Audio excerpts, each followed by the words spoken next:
My name is Michael Browne. I've been working with Eric Cantona for the last 6 years on this exhibition which we call From Marseille to Marseille. I'm from Marseille, Eric's from Marseille, and this is our connection.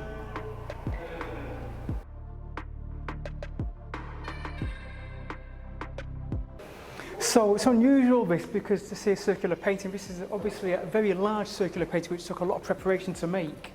But we're looking at a panoramic view, or a view down on the country of Algeria, on events that took place in its history, political events. So trying to show different perspectives of emergencies and things fading away. We've got the north, where Algiers is, we've got the south, where the desert, we've got the west side, where there's a Christian cross on the back of a sword, and we've also got on the right side the Islamic influence.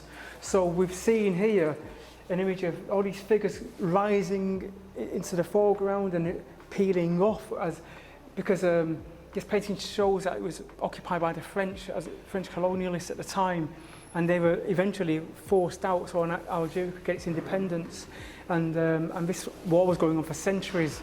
So what we have is a situation that shows the emergence of freedom fighters who were Jamilia Bouyard, forgive my pronunciation, was fighting for the independence of Algeria.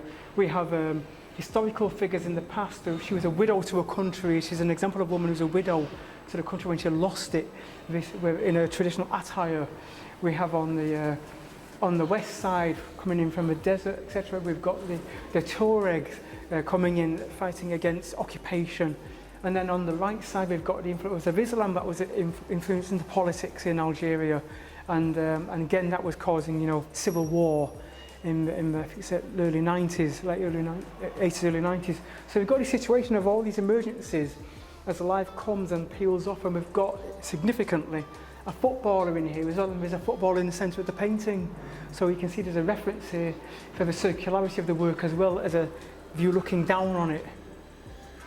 So Eric asked me to paint Rashid Makhloufi, again a figure that he greatly admires, because he was wanting to fight for Algeria's independence and identity, and to do that through sport, he proclaimed a national Algerian team with an Algerian flag.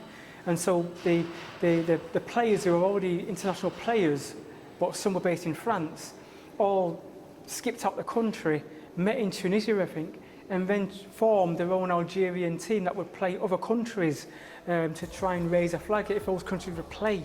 Some were blacklisted because they wouldn't play, international games, but we got a number of countries to participate as exhibition games for Algerian independence as a protest. So Rashid Makhloufi, along with 10 other footballers, one was captured, formed the team, and that's an image of him there at 4 o'clock, coming forward with a corner flag with that identity on. But behind him we've got images of other Algerians. We've got Zidane there and Benzema carrying on to this day as Amizargue tribesmen, or from that Amizargue tradition in Algeria, with references to France but also references to Algerian heritage. So there's an influence there about loyalties. So what we've got is the emergence of these players, and we have the Algerian independence now, obviously. Then there's the emergence of women who want to play in sport, and Muslim women who want to play sport, and that's been emerging more, and that's been a difficult task, but it's changed over time. They've had their own team, so I've got images of sportswomen who've come forward. So things come forward in generations and peel away as things rise and fall, and that shows quite well in this whole world view of a country, where it all disperses into a skyline from influences from afar. There's even oil wells there, but I put them behind the women because women's access to wealth, etc., seems like it doesn't happen. So I contrasted again the juxtaposition of opposites between the haves and the have-nots, and where the power lies with these figures.